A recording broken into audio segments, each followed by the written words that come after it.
All right. Chapter 10, our last chapter in this unit, and what we're going to wrap up our unit with. Okay. And it's our Constitution Today is what the chapter's entitled. Before we get to that, I want to review some things about the Constitution. That there's some major principles, 4 major principles that I want you guys to remember about the Constitution. That it's a federal system. It establishes the federal government and tells what the federal government can and cannot do. It includes the separation of powers, where you have the judicial branch, you have the executive branch, you have the legislative branch. Legislative branch makes the laws, the executive branch enforces the laws, the judicial branch interprets the laws, and each one of them have this checks and balance system where one cannot do something without the other one saying it's okay, or vice versa, or one can veto something and say, nope, that's not right, and reverse those decisions. So there's a great checks and balance system set up in the Constitution as well. And it also has listed are inalienable rights, those rights that are granted to everyone in the United States in those first 10 amendments, those Bill of Rights. And that's all part of the Constitution. And we still have all of that today, not just back then in 1778 when they made it, okay? So let's talk about what it looks like today, our Constitution looks like today in this chapter. On page 78, it says, starting off, still going strong.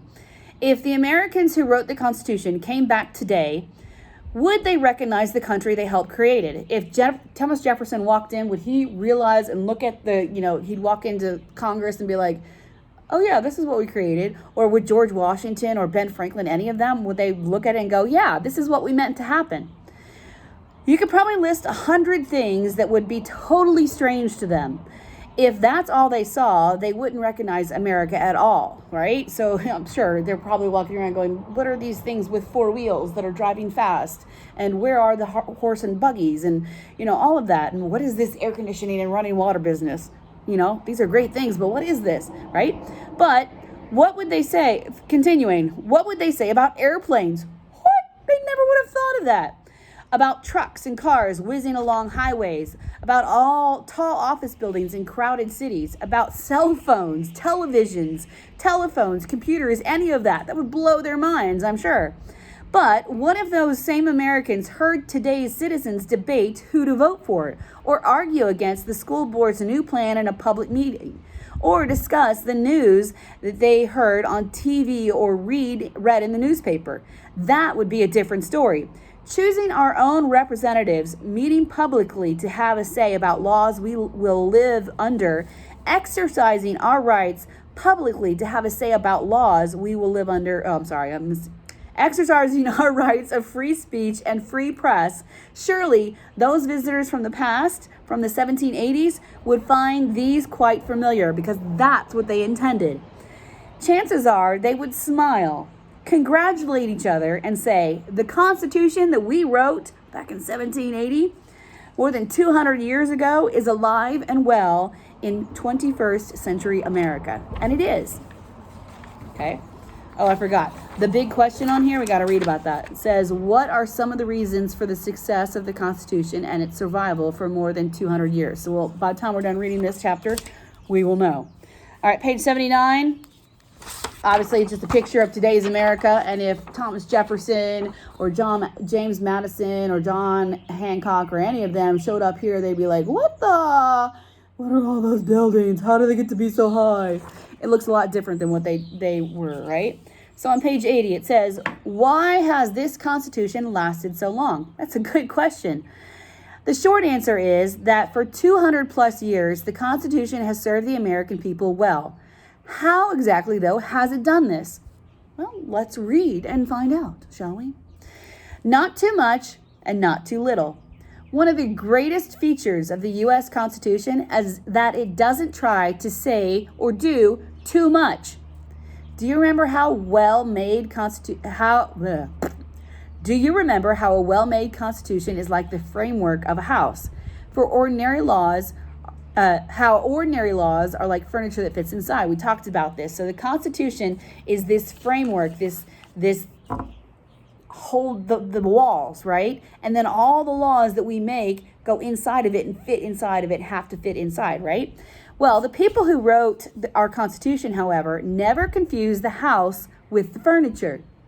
They didn't try to write rules for every small detail of government. They didn't sit there and go, well, we should get down to the nitty gritty and talk about each and every little thing on this, right? No. And they didn't try to write rules for every small detail of government. They set down the main framework of government, and that's all. They stopped right there. Let's build the frame, and then y'all fill it with the furniture. Why is this important?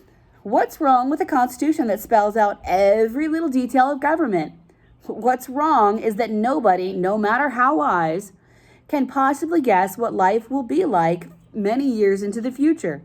Remember that a good written constitution should not be too easy to change. If you load up your constitution today with a lot of rules that make no sense tomorrow, your constitution is not going to work for very long. So if they had done this, if they had gone into all the little details that they needed back then in 1780, and then also made it hard to change the Constitution, it wouldn't work well, and we'd be sitting there going, that doesn't apply right now. No.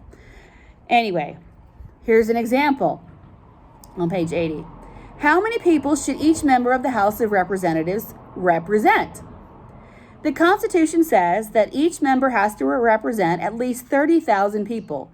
It could be more, though. How many more? The Constitution doesn't say. It lets each future generation decide for itself. A good thing, too. Suppose the Constitution had said each member of the House shall represent exactly 30,000 people. Well, what would have happened? I'm going to skip this page for a second. With our population today, on page 82, I'll come back to page 81 in a second. With our population today, there would be more than 9,000 members sitting in the House of Representatives. That is, if they could find seats. So, if we had for every 30,000 people, one representatives, you would have more than 9,000 members in the House of Representatives, which is way too many, okay? So, one reason the Constitution has lasted all this time is that it does not try to do more than a Constitution should. In fact, after tacking on the Bill of Rights, the first 10 amendments in 1791, we Americans have amended our Constitution only 17 more times. Think about that. We've only changed it 17 more times, and that's just a little bit here and there for over 200 years. That's quite a big deal, right? All right, so coming back to page 81, this picture here, on the bottom it says, within the Capitol building, the Senate and the House of Representatives discuss important issues. So this building right here, the Capitol building, is where you would find the Senate and the House of Representatives. This is not the White House. This is the Capitol building, and this is where Congress, meaning the Senate and the House of Representatives, meet, and they hold their sessions to make laws and do all that stuff that they do there, all right? This is not where the president lives. No. Okay, this is the legislative branch. All right, back to page 82. 4 guiding principles. The Constitution has served the American people well for so long for another reason. It is built on 4 strong guiding principles. The first of these guiding principles is the one that Thomas Jefferson stated in the Declaration of Independence. Government gets their just powers from the consent of the governed. So that is the first guiding principle, that the government gets its power from the people, okay? The consent of the people. Do you remember what that means? To put it simply, it means that we, the people, rule, all right? We rule by choosing the people who represent us in government. We do this on a national level. We do this on a state level. We do this in towns and cities in which we live. If we like the job our representatives have done, we can re-elect them. If we don't like it, we can choose other people to represent us. So not only do we do this in the national government, federal government, with our state, our representatives to the Senate and House of Representatives, and also to the presidency. But we do this on a state level as well. We vote representatives into our state Congress, which is our state Senate, and our state House of Representatives, and our state executive branch is the governor, okay? And there's some other, in Arizona, there's some other seats in the executive branch that we fill as well, with representatives that we vote for. And then we also do it in the city levels and the town levels. There's a mayor, right, of Costa Grande, and there's a city council, and they're like the legislative board, right? So we do it in 3 different levels because of our Constitution and the way it was set up. Which means it's important to vote. As this picture says right here, says it is important to vote. By voting, people help shape the laws and expectations of their country. So if you are 18 years old, you need to get out there and vote. If your parents don't vote, you need to encourage them to. Encourage them to find out what their representatives are doing or not doing and who is being voted on and what they plan on doing when they get in there, okay? That's how we make choices and who to change the laws with, right? Okay, page 83. The second guiding principle is limited government. Remember, they didn't want this government who was overwhelming them like the British government was. We fought a war about it. So they wanted a limited government. It had to be, there was only certain powers, things that it could do. The Constitution lists many of those things the national government may do. It can collect taxes and borrow money. It can control trade between the United States and other countries. It can make laws about immigration. And immigration, the vocab word there, is the act of moving from one country to another country to live. And citizenship, that means becoming a citizen of the United States if you're from another country. It can coin and print money. Coin means making it, right? The coins, obviously. You don't, anyway. Run a postal service and create new courts like the federal courts and the state courts and the all the different courts. It can create an army and a navy, and it can declare war and make peace. Those are a lot of powers, to be sure. But the Constitution also states many things that the national government may not do. Most important, the Constitution prevents the government from interfering with the freedoms and liberties of the people. The Bill of Rights spells out still other limits on the federal government. The principle of limited government is what guarantees our freedoms and guards against the possibility of government becoming too powerful. That's what a lot of people fear, is they don't want our government to become too powerful. The third guiding principle of our Constitution is the separation of those powers. The responsibility for government in the United States is split among 3 branches of government. They are the legislative branch, the executive branch, and the judicial branch. And that helps limit the powers. The legislative branch, or Congress, makes laws. The executive branch, headed by the president, carries out laws. The judicial branch handles challenges to those laws and can decide whether they are permitted by the Constitution, whether they fit into that law or that framework, and if they're legal. If not, the law is unconstitutional.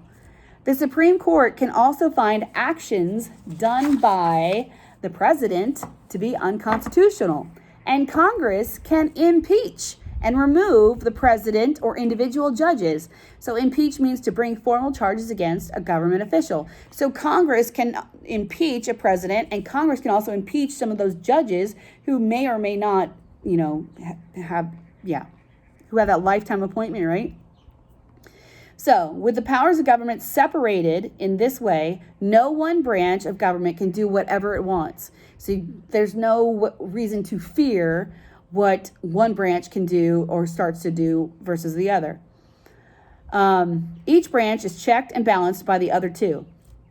Now, the fourth guiding principle of the Constitution is federalism. And if you remember what federalism, do you remember what that was? Okay. As you learned, it says in here, federalism is the system of dividing the powers of government between the national government and the state governments. So, but the trick is to making a federal system work well is to give each level of government a job it does best. The writers of our Constitution did a brilliant job of dividing up powers the right way. So because of federalism, our federal government can do certain things and our state government can do certain things. And sometimes they come together and they both get to do those things, but there's others that are separated.